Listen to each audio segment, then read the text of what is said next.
a un programa más de Este Oeste.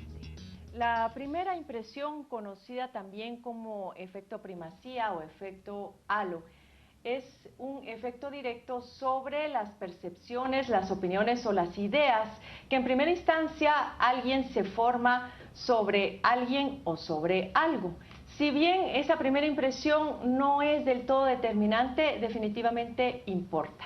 En esta ocasión vamos a conocer las primeras impresiones acerca de los primeros días de gobierno de Jimmy Morales de dos profesionales destacados en Guatemala. Ellos son Manuel Villacorta, quien es analista político, y también Guillermo Pineda, quien es experto en estudios globales. A ambos, bienvenidos. Muchas gracias. Gracias, Carmen. Y aunque cualquiera diría que 15 días es muy poco para formarse una idea de lo que va a hacer el gobierno, como yo decía, la primera impresión cuenta. Y a decir de los primeros acontecimientos relevantes de estas 2 semanas, me gustaría conocer cuál es esa primera impresión que ustedes tienen, sobre todo hablemos ahorita de la imagen del presidente, si transmite seguridad, si se le ve visión, si se le ve dirección a su gestión. Empecemos por Guillermo y luego Manuel. Pues muchas gracias por la invitación. Para empezar, ¿verdad? Como iniciaste tú mencionando los halos y la importancia de la primacía, al final esto es una herencia también, ¿verdad? La imagen que tenemos con Jimmy Morales sigue siendo fresca, eso es algo bueno. Él ha sido muy bueno en exponer sus ideas ante la CEPAL. Ahorita en la última reunión que tuvimos de la CELAC, la hizo bien. Y creo que vamos bien en temas de imagen. También su gobierno que se está conformando ha tenido algunos altibajos, pero por el momento va bien en esa parte. ¿Tú crees que sí, en términos de comunicación y percepción en general, lo está haciendo bien? Sí. Manuel, ¿tú qué opinas? Gracias, Carmen, Guillermo. Bien, yo creo que el presidente Morales probablemente nunca se imaginó llegar tan súbitamente al poder. Es una persona que conoce el tema de la comunicación, pero es muy distinto ser un comunicador en medios de comunicación, valga la redundancia, en proyectos que no son eminentemente políticos, a ser ya un comunicador político, y en este caso el presidente de la República. En efecto, todos los guatemaltecos estamos con la inquietud de que este gobierno no muestra la suficiente certeza, la seguridad que quisiéramos, pero paralelamente tenemos también la esperanza de que sea un gobierno nuevo, un gobierno que se maneje en forma distinta a los anteriores. No obstante, hay que ser objetivos, y desde un principio sabíamos que el equipo de gobierno o el partido político del presidente Morales no tenía un plan de gobierno, y por lo tanto no podíamos esperar políticas públicas de inmediato. Entonces, pues ciertamente hay una especie de beneficio de duda. Ahora, el tema está en que, dadas las circunstancias económicas, políticas, sociales e internacionales, si hubiésemos esperado que fuese un gobierno con la capacidad suficiente, porque yo planteaba en un artículo de prensa una especie de comparación, ¿no? Y es como, por ejemplo, si estamos en un área, nos urge salir de esa área, pero hay mal tiempo, contamos con un helicóptero para poder salir, pero resulta que el helicóptero tiene fallas mecánicas, que es el aparato público, y resulta que el piloto no tiene experiencia para volar, pues la salida sería eminentemente de mucho riesgo, ¿no? Entonces yo pienso que esa realidad, ese símil se puede conducir para la realidad nacional en este momento, por cuando las condiciones económicas, políticas, sociales, internas y externas son muy complicadas. Además creo que él tiene que manejar un aparato público sin recursos y no tiene la experiencia suficiente. Entonces, en este caso yo creo que, pues, porque como todos vamos en este mismo barco, se trata de hacer aportes y tratar de enmendar todas aquellas desviaciones que se puedan tener, y aplaudir obviamente también los aciertos, que esperamos sean más que los desaciertos, ¿no?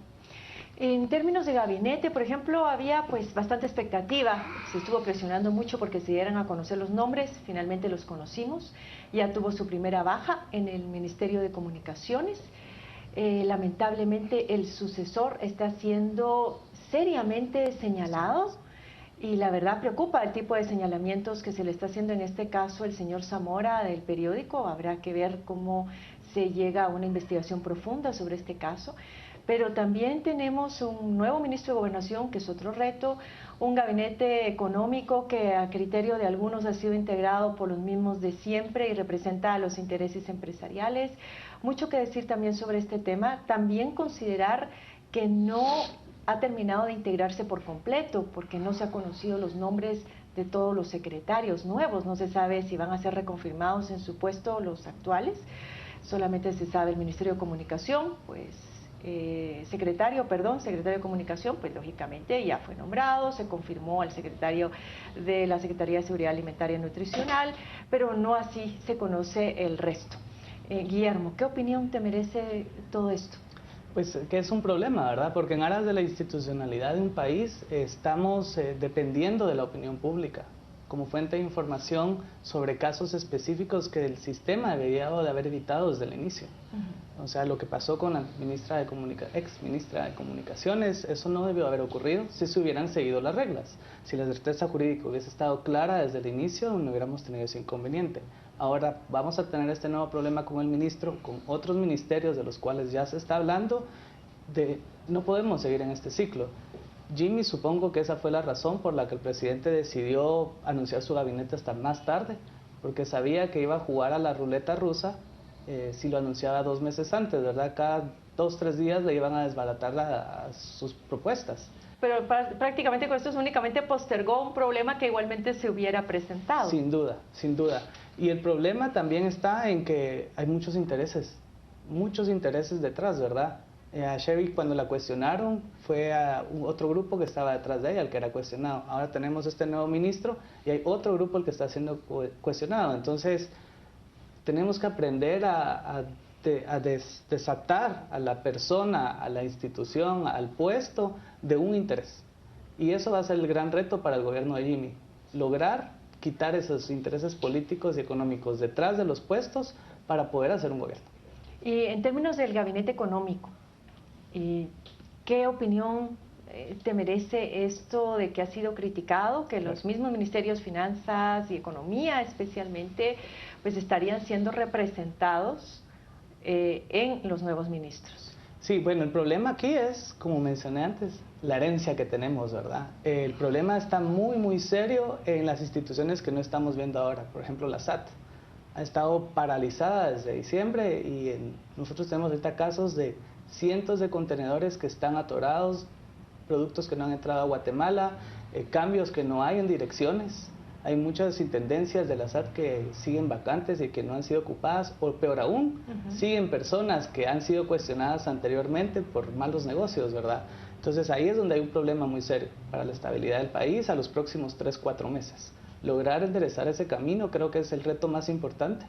Y respecto a los casos del Ministerio de Finanzas y Economía, bueno, hay que esperar a ver qué hacen ellos, ¿verdad? Porque tienen buenas propuestas, han sido abiertos a la discusión y al diálogo, eso creo que es algo bueno, en especial en temas económicos, que es donde tenemos tantos intereses, ¿verdad? Manuel. Bien, yo creo que estamos evidenciando una vez más que los organismos de Estado, y en este caso el organismo ejecutivo, reitera la falta de representación social.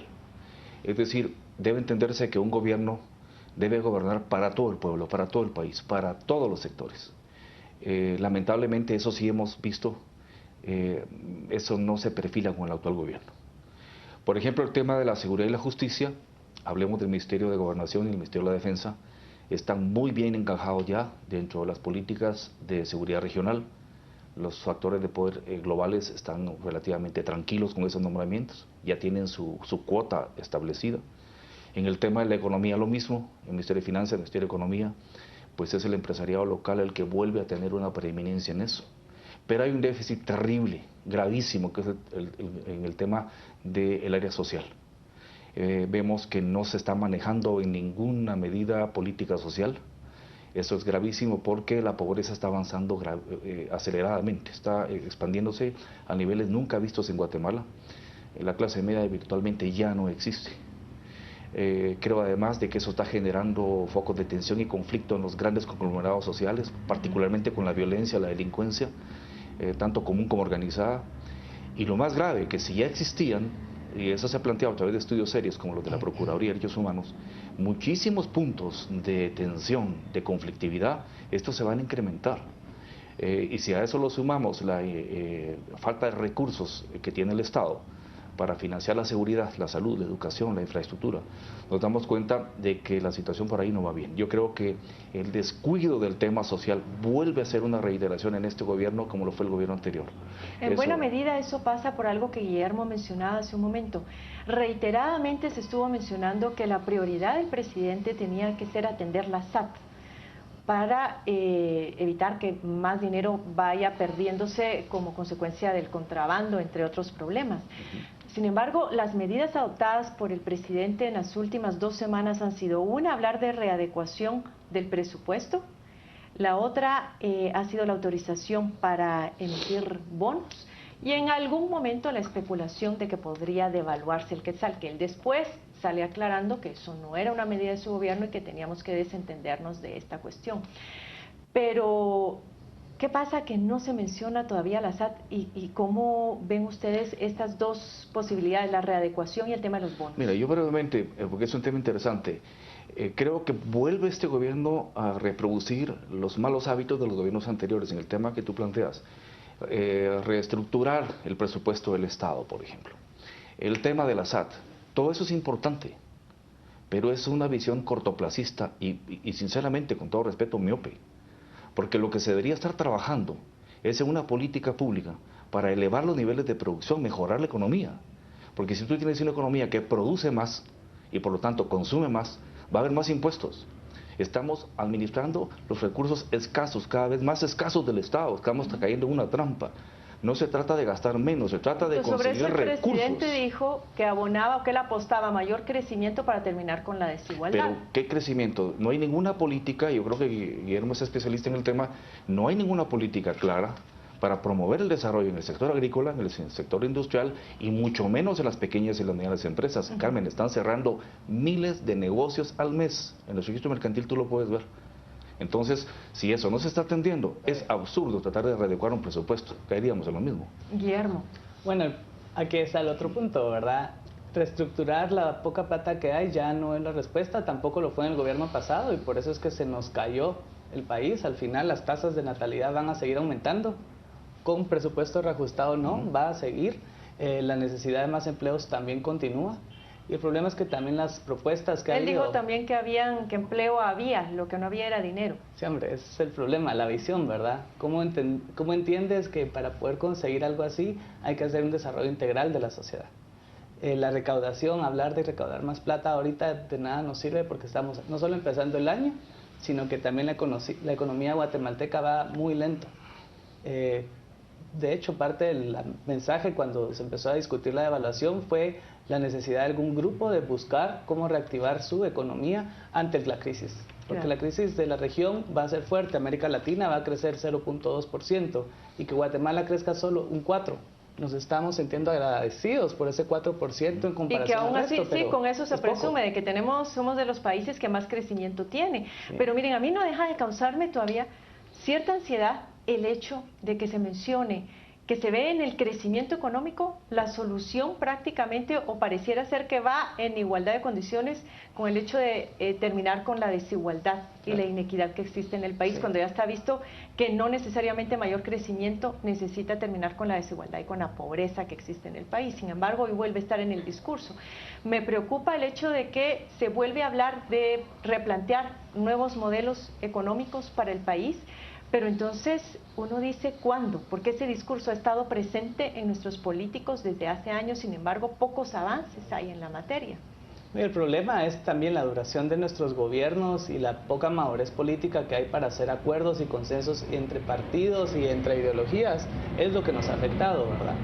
Ahora estamos tratando de escuchar a una nueva persona, una nueva visión. Él dijo que no era político y que no venía de la política. Creímos muchos que él nos iba a dar una nueva propuesta, que iba a invitar a nuevas personas a armar un nuevo país.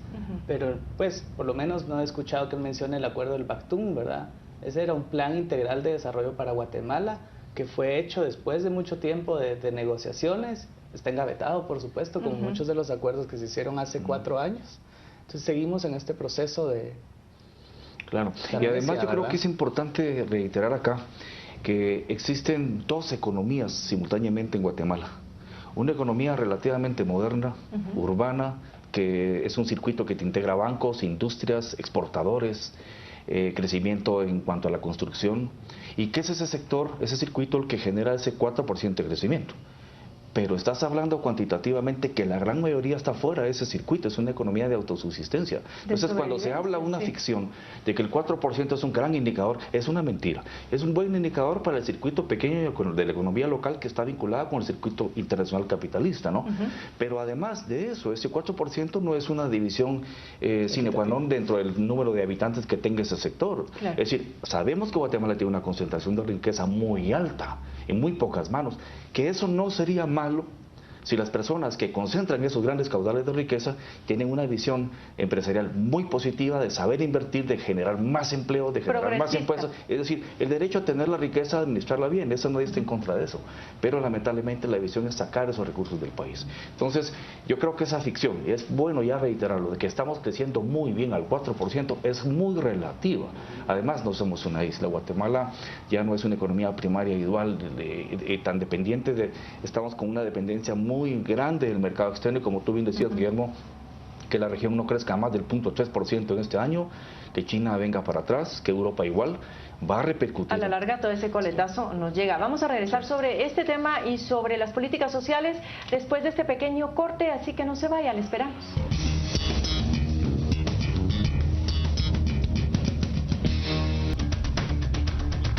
Gracias por continuar con nosotros en Este Oeste. Hoy conocemos las impresiones, las opiniones de dos expertos sobre estas primeras 2 semanas de gobierno de Jimmy Morales. Antes de irnos a corte hablábamos sobre los retos en economía y sobre algunos mensajes todavía ambiguos por parte del presidente sobre cómo solventar la situación en la que nos encontramos. Sus propuestas se centraron en una readecuación de presupuesto, de autorización para emitir bonos. Me llama la atención que habiendo un espacio para la transición en el cual su equipo de transición estuvo precisamente discutiendo los temas de presupuesto, esto de una readecuación viene a surgir nuevamente ya ante el nombramiento de un nuevo ministro. Esto también da la impresión para algunos columnistas de opinión de que el presidente estaría improvisando y que no está seguro de las medidas que está adoptando en materia económica. ¿Qué opinan ustedes? Pues bueno, ahí el presidente no está solo, ¿verdad? Tiene un equipo, se ha hablado mucho de que no es solo él el que está tomando decisiones, hay un vicepresidente que es una personalidad muy fuerte y que conoce mucho de política por muchos años. Está también su secretaría general del partido. El partido podrá ser flojo y débil dentro del Congreso, pero la estructura que lo llevó a él al poder es fuerte. Y es ahí donde hay que tomar la atención, ¿verdad? ¿Quiénes están realmente haciendo consensos internos dentro del partido para luego tomar las decisiones? Cuesta pensar que hay un consenso, un acuerdo entre presidente y vicepresidente, claro, porque me dio la impresión de que ellos eran un binomio que estuvo separado desde un inicio, que no hay como mucha empatía entre los dos, y que ya durante de estas 2 primeras semanas se ha hecho sentir nuevamente esas diferencias entre Jafet Cabrera y Jimmy Morales. Específicamente se sintió en el caso de la ex ministra ya de Comunicaciones, una diferencia de opinión que hicieron público. Sí, eso creo, Carmen, que refleja claramente que la presidencia responde a unos intereses determinados, que la vicepresidencia responde a otros intereses determinados, que los diputados de todos los partidos dependen a otros intereses determinados. Y volvemos al punto, la tragedia de Guatemala es que no hemos tenido estadistas, es decir, esa visión de Estado de gobernar para toda la sociedad. Por supuesto que es importantísimo que la seguridad nacional esté vinculada ya con la seguridad regional y tengamos una excelente relación con el gobierno de Estados Unidos, con la CICIG y con Europa, por ejemplo. Por supuesto que es importantísimo que el gabinete económico tenga un nexo directo con los empresarios que son el motor de la economía nacional. Pero no se puede obviar el tema de la política social y por eso yo lo reitero.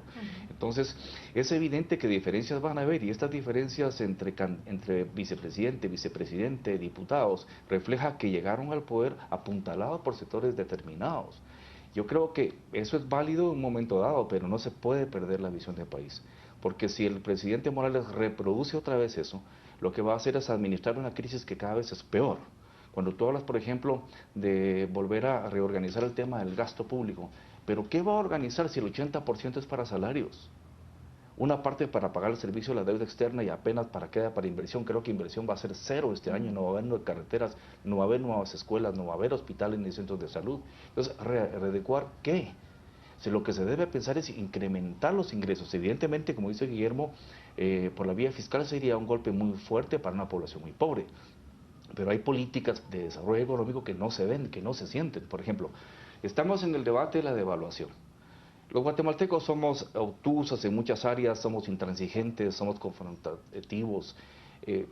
Pues hay sectores que sí están pensando en el tema de la devaluación, por ejemplo los migrantes, que son 100.000 millones de dólares los que mandan. Para ellos sería eso favorable porque sus familias tendrían más recursos. Lo mismo para los agroexportadores, por ejemplo. Quizás eso afecta a los industriales y a los grandes comerciantes, a los importadores. Pero si viésemos esto como país, si nos entendiéramos como país y ver por qué es que los exportadores de productos agrícolas lo están solicitando, es porque el sector agrícola está decaído, para no decirte muerto. Hay impresionante cantidad de fincas de café en el altiplano abandonadas, ya no es rentable tenerlas. Y eso implica mucho desempleo para la gente de las comunidades que viven cercanamente. Están cerrando, como te reiteraba, muchísimos negocios diariamente. Entonces, probablemente no sea la solución, probablemente sea una solución parcial. El tema es que no estamos acostumbrados a debatir estos temas, todos cediendo un poco nuestros intereses en función de los derechos de los demás, como país por eso, es que no estamos avanzando. Y lo más triste es que la calidad de un estadista que debiese manejar esa política interinstitucional no se perfila. Entonces, no es realmente recitando el himno nacional como se puede gobernar un país, lo digo con todo respeto. Que tiene buenos equipos, pues hasta la fecha no podemos decir que son buenos, miraremos eso en 90 días, 100 días o no sé cuándo. En los 100 días, que es principalmente por supuesto, donde se apunta pero por el la momento mirada. es evidente que, seamos claros, la situación es preocupante, porque no hay vectores. ¿Crees, Guillermo, que se va a animar en algún momento a hablar de esos cambios profundos, sobre todo en materia fiscal, a decir por las primeras medidas en materia económica? Pues el problema, solo regresando un poco al punto de la política social, es que no podemos esperar un cambio en la política social cuando la fuente de los ingresos no la estamos generando.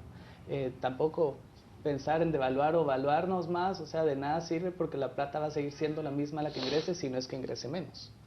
O sea, ese es otro problema, ¿verdad? Tenemos que fomentar las inversiones. ¿Y tú crees que prácticamente por esa misma razón, porque es muy difícil plantear esa política social, como mencionabas, es que el ministro de Desarrollo Social, como una de sus primeras medidas o apariciones públicas, ha apuntado a un tema eminentemente administrativo, que yo no digo que no sea importante, el hecho de que la bolsa llegue, digamos, ahorrándose algunos recursos, que es el pago a intermediarios, pero descuidando la parte más bien sustantiva. Aquí se ha hablado de que las personas que realmente necesitan esa bolsa no les está llegando porque se ha utilizado con intereses electorales.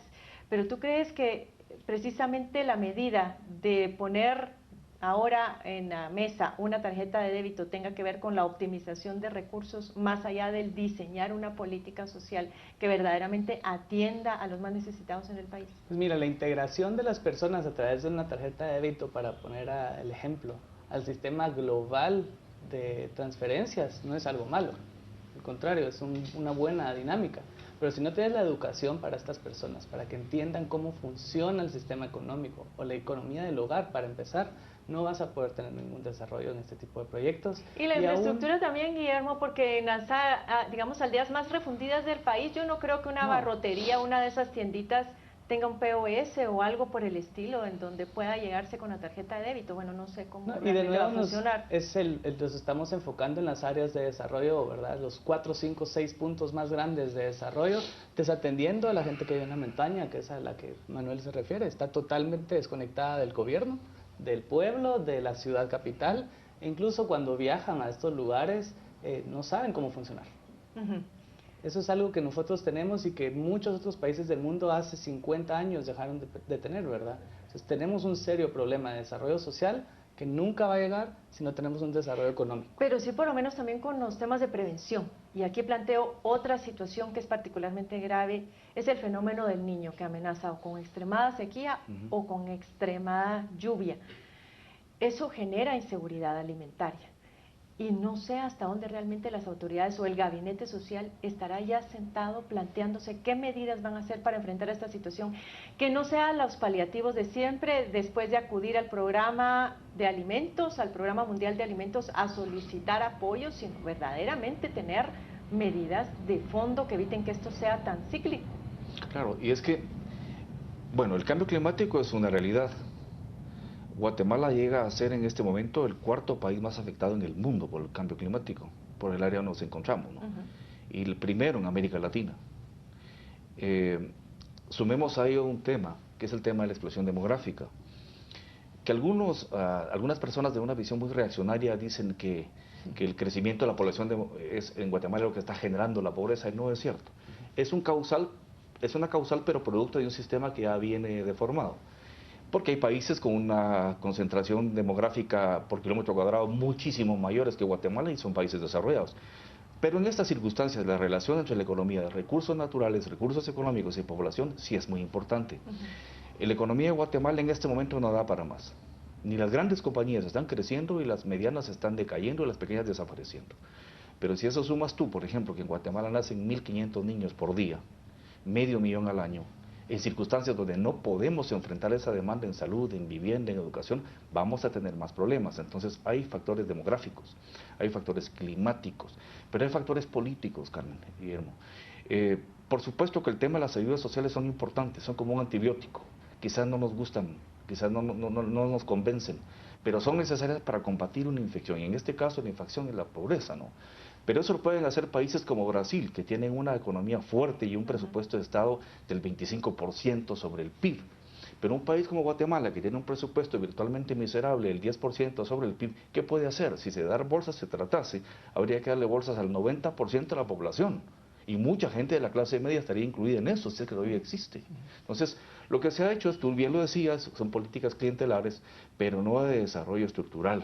Porque podemos tratar de apoyar a todos aquellos sectores vulnerables, pero no solo repartiendo alimentos, sino paralelamente a eso generando niveles de productividad.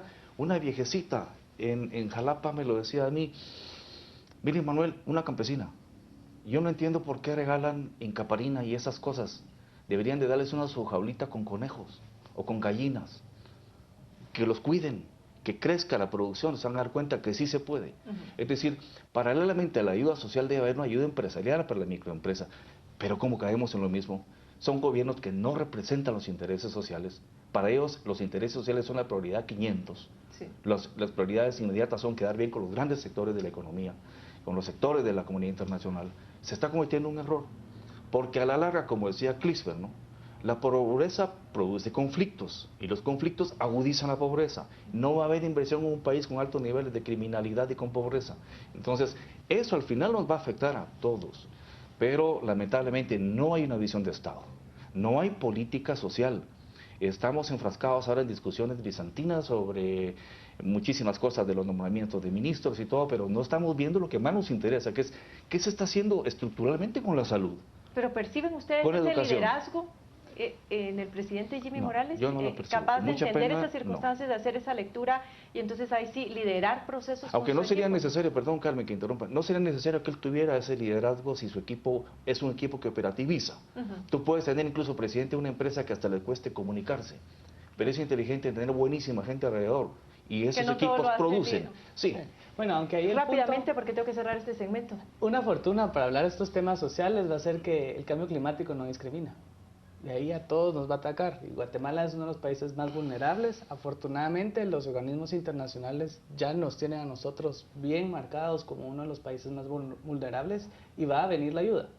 La ayuda en la inversión para la adaptación y la mitigación va a ser quizá una de las respuestas. Desafortunadamente va a venir de afuera, no vamos a poder hacerlo acá.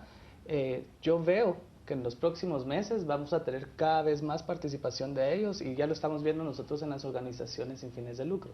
Eso va a ser un respiro para el gobierno de Jimmy, pero él no solo lo está haciendo, ¿verdad? Alguien más lo está haciendo por él.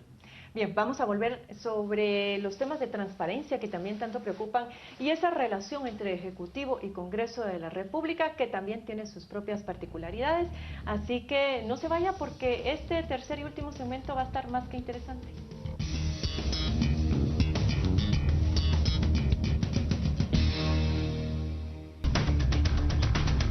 Gracias por continuar con nosotros en Este Oeste. Conocemos las primeras impresiones acerca de estos primeros días de gobierno de Jimmy Morales, de dos destacados profesionales, son ellos Manuel Villacorta y Guillermo Pineda. Hablemos ahora del tema de transparencia, de la confianza que tiene que ganar el presidente para lograr la articulación de todos esos intereses tan distintos que conviven en el país. Y acá tenemos varias cosas que han sido señaladas por los medios de comunicación. Uno, el hecho que no haya mencionado todavía quién financió su estadía en el Hotel de 5 Estrellas Adriática, en la zona 14. El otro, las contradicciones con su funcionario, con su ministro de Salud en términos de la donación de medicamentos. Y bueno, esa expectativa sobre que tanto él como el resto de su gabinete y de su equipo de gobierno presente las declaraciones de probidad. Prácticamente ya les quedan 2 semanas, la ley establece que son 30 días después de tomar posesión de sus cargos. Iniciemos por Guillermo y luego Manuel. Yo creo que ahorita el discurso que lo llevó a la presidencia es el que le está pasando la factura, ¿verdad? Porque el absolutismo moral al que jugó y que logró conseguirle muchos votos, ahora es el que le está costando, ¿verdad? Dijo ni corrupto ni ladrón. Y él no está solo, su equipo va a ser el que va a ser fiscalizado bajo esa misma regla moral. Y lo que está pasando con Adriática, su solución es fácil, que se transparente absolutamente y de seguro la confianza va a regresar. Eso sí, quien se lo pagó va a ser el que va a ser vigilado luego, ¿verdad? Y ahí es donde debería ir la respuesta, ¿verdad? Vayamos atrás de la persona, que él le revele quién es la persona o las personas que están pagando eso. Y veamos nosotros un poco de investigación, que el Ministerio Público entre. La CICIG le ha dado mucho espacio y no le va a durar por mucho tiempo más.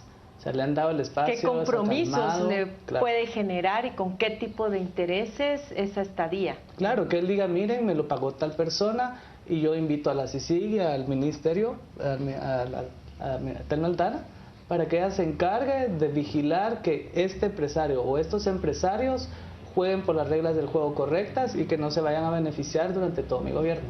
Esa es ¿Tú crees que si no lo válida. hace realmente eso tendría un impacto o se va a dejar pasar? Ojalá que no, ¿verdad? Manuel. Bueno, yo creo que la población que tiene acceso a los medios de comunicación, que tiene niveles educativos más favorables por fortuna, va a ser la primera en cuestionar la situación.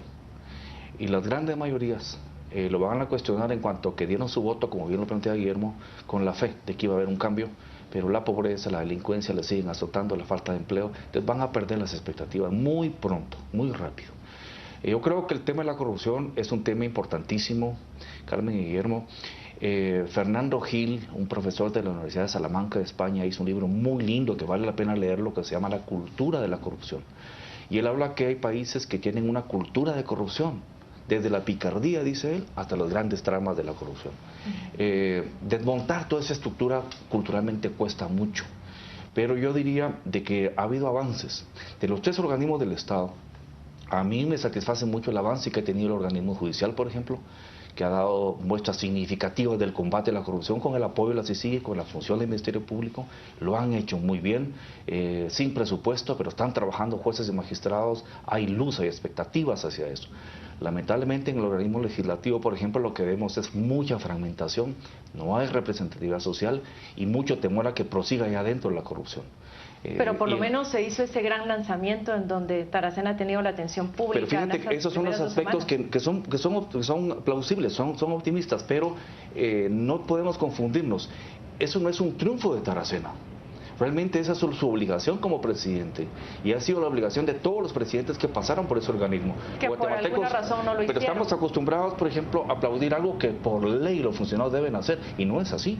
Que me atendieron muy rápido en el IX, qué alegre. No, señor, es que esa es la obligación del Instituto Guatemalteco de Seguridad Social. Pero la percepción del guatemalteco es derrotista, aceptar ese tipo de abusos. Por eso creo que el presidente ahora va a tener que enfrentar 2 sectores en particular. Uno, y lo digo así un poco perverso políticamente hablando, como es el Congreso, que obviamente ya lo marcó dejándolos fuera de las comisiones, y que probablemente empiecen con el tema de las interpelaciones para generar extorsiones y beneficios en el Estado geográfico. Bueno, eso está regulado dentro de estas cosas, modificaciones a la ley del organismo legislativo que ya fueron aprobadas en varias lecturas en el Congreso. Y por otro lado, el tema de la prensa, ¿no? Que la prensa pareciera ser enemiga de los funcionarios, pero no es cierto. La prensa en Guatemala ha dado un paso cualitativo. Yo diría que es una de las mejores prensas en este mundo, en este momento en América Latina, porque fiscaliza y está fiscalizando con pruebas. Entonces, hay optimismo en la lucha contra la corrupción. Ahora, esa lucha contra la corrupción no solo es en la clase política. La percepción es que es la clase política la corrupta, pero hay corrupción en los mercados, hay corrupción dentro de los empresarios, hay corrupción en las universidades. A pequeña y a gran ¿cómo escala desmontamos eso? Pues como el mismo Fernando lo plantea en su libro, o como lo dice, por ejemplo, el profesor García Maínez en sus libros de Derecho, a través de la ley moral y a través de la ley jurídica. Pero en Guatemala hemos implementado proyectos para la educación moral si ni siquiera hay política de educación pública. El sistema de justicia, la ley jurídica es aplicable cuando el 90% de los crímenes quedan en impunidad. Entonces, si no fortalecemos el tema de la educación y la educación en la moral, y no fortalecemos el tema de la ley jurídica, que es la sanción y la aplicación de la justicia, estamos perdiendo tiempo porque esto va a continuar. La regla y las instituciones, ¿verdad? Es decir, aquí es una sumatoria entre reglas claras, Estado de Derecho, instituciones que las hagan cumplir y una vocación cultura ciudadana hacia la honradez. Así es. Hay quienes opinan que el presidente Jimmy Morales, por decirlo de alguna manera, no debería quedarse atrás respecto a estos esfuerzos en el organismo judicial y legislativo por transparentar esta información pública y los casos de corrupción. ¿Tú qué opinas sobre esto? ¿Él también debería de hacer lo propio a nivel del Ejecutivo? ¿Y cómo? ¿Más o menos por dónde? Pues el problema lo vimos ya con sus ministros, ¿verdad? Que le falló la plana, la tarea no la hizo bien desde el inicio, eso le va a costar muchísimo recuperarlo ahora. Elegir y empezar por hacer una revisión de nuevo a quienes eligió como ministros va a ser muy importante para estas próximas semanas. Lo ideal sería que les dijera, miren, estoy dando de baja a estas personas por motivos personales, como suelen hacer. Sí, porque eso fue una poca aceptación a lo que había sucedido y decir, no voy a decir yo porque fue por razones personales. Sí, estamos también muy acostumbrados por falta de educación política, como tú dices, y moral, a ser demasiado conservadores. ¿Por qué no decir, miren, la despido? No cumple con los requisitos. El pueblo se encargó de demostrarme que iba en contra de la ley y lo que estaba haciendo. Cometió un error, lo reconozco. Exacto, reconozco que hizo mal, la doy de baja y por favor revisemos ahora al ministro de Energía y Minas que está en las mismas. Sí. O sea, él es contratista del Estado y tenemos un problema. Y que vaya un poco más abajo a sus viceministros, porque también hay casos ahí de gente que está siendo proveedor del Estado en contra de la ley cumpliendo puestos. Entonces, él tiene que hacer su tarea. Él es presidente, es como un director, tiene que manejar, hacer un buen management, entender que la plata que está poniendo en cada ministro tiene que generarle más recursos y estas personas no lo están haciendo ahora. Hablemos ahora del Congreso de la República. Él, para poder echar a andar sus decisiones o el posible plan que dé a conocer en los próximos días, necesita el apoyo y una oposición constructiva, como Taracena ha llamado, que es la voluntad del Congreso de la República, el poder hacer en estos años de gestión. Pero una bancada que mostró debilidades en su momento, no sé si fueron por la fragmentación que había, por inexperiencia, que se queda sin ninguna comisión y que después anduvo tocando las puertas de algunas comisiones diciendo, mire señor, yo quiero participar aquí. Pero ¿cómo se ve eso y cómo se ve el hecho de que sea el propio presidente el que haya anunciado que va a llegar al Congreso a negociar esa readecuación del presupuesto y a plantear una propuesta de agenda legislativa? ¿Le corresponde realmente al presidente Jimmy Morales? Yo creo que no le corresponde. Tenemos que respetar al final la separación de poderes. Y el que su partido esté tan debilitado ahora en la representación del Congreso, al final debería ser algo bueno para la institucionalidad y la separación de los poderes, siempre y cuando los partidos que siguen siendo fuertes no sean los que estén manejando detrás de tarimas todo el entretejido de poderes que hay dentro del Congreso. El Congreso el año pasado no hizo absolutamente nada. Tenemos muchas leyes importantes en temas económicos y sociales que no fueron ni siquiera leídas en la primera lectura. Y la mayoría aprobadas de urgencia nacional. Exacto, y eso es un riesgo, ¿verdad? Y las que pudieron y debieron de haber sido discutidas y continuar siendo discutidas ahora no las estamos viendo. O sea, tenemos un problema serio. El mundo entero dejó de tener 2989, no solo fuimos nosotros, pero los otros países sí tomaron decisiones previas, con antelación, estudiadas, para ofrecer a sus países una forma de salir sin esperar adelante. al límite, al último momento. Exacto. Cambio, ahorita nosotros tuvimos la parálisis del año pasado, no somos competitivos actualmente. Nuestra gente, son miles de empleos que se están viendo afectados y él no está haciendo nada, ¿verdad? No puede hacerlo. ¿Por qué? Porque el Congreso, que es el que debería haber hecho esto, no tiene ningún interés actualmente de discutir estos asuntos. Manuel, ¿cómo lo ves tú? Mira, yo creo que dentro de la formalidad administrativa del Ejecutivo se diría, bueno, que el presidente vaya no es conveniente, porque para eso tiene un ministro.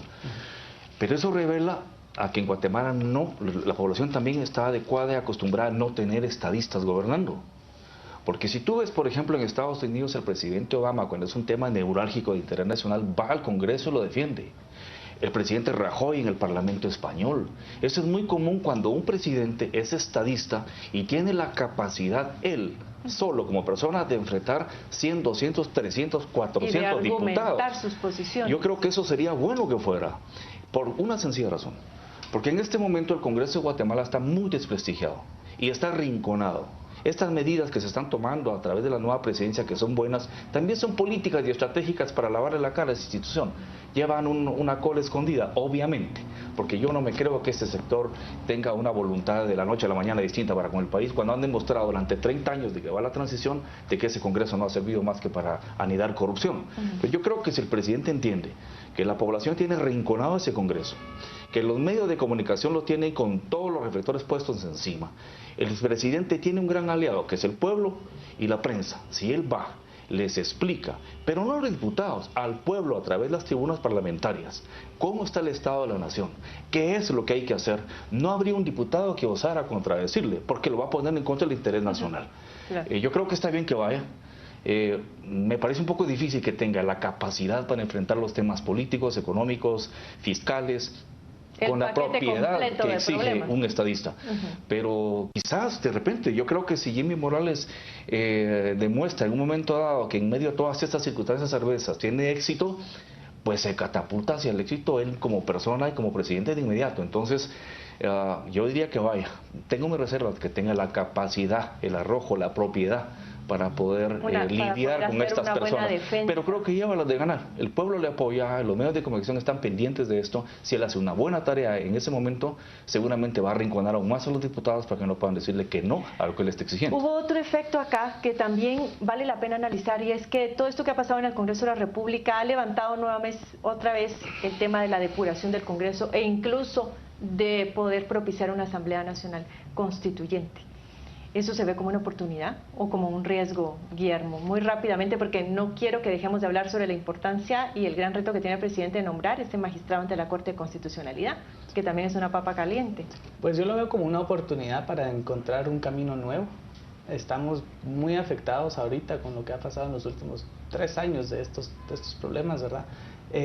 La oportunidad está ahí, él tiene que tomarla. Yo no estoy de acuerdo en que él sea el que vaya a estar actuando en todos estos lados, porque al final tiene sus ministros. El ministro de Finanzas es su responsabilidad. Si está tan debilitada su elección de ministros de las últimas semanas, pues el ministro de Finanzas que sea el que va a hacer el buen trabajo, y el presidente luego de su reporte diga: he aquí el trabajo que hemos hecho por los guatemaltecos, pero no debería estar participando tan activamente la posición del presidente interfiriendo en las labores de sus ministros. Claro, habrá que ver qué le recomiendan finalmente sus asesores en cuanto a ir o no ir y hacer esa medición de fuerzas y de argumentos en pro que puede ganar o que puede perder en cada uno de esos escenarios.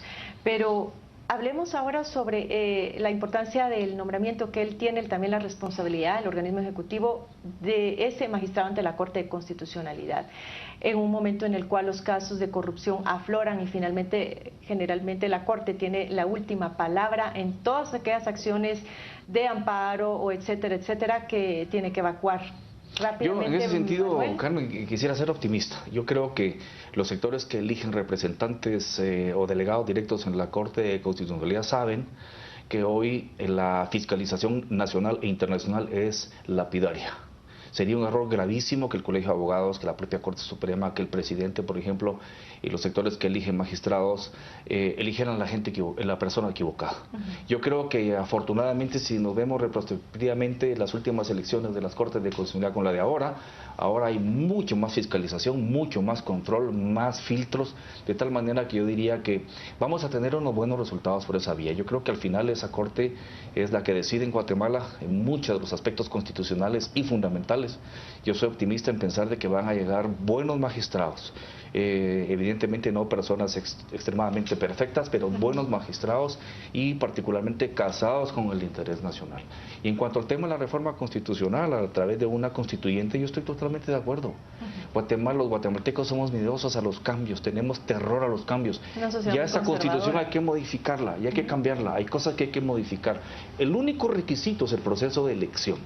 Porque si van a llegar representantes de los mismos partidos políticos, no la hagamos. Sí, pero si va a llegar gente connotada, es una Asamblea Nacional Constituyente con las mismas reglas del juego no y la ley electoral actual. Pero gente joven, gente nueva, gente limpia, que la hay en Guatemala, que hay mucha gente buena, sería magnífico, refrescante que hubiera una constituyente distinta para hacer esos cambios. 10 segundos si quieres cerrar con alguna idea en particular. Pues bueno, antes de ponernos a hablar de una asamblea, no es que yo sea conservador, pero sí creo que hay pasos previos.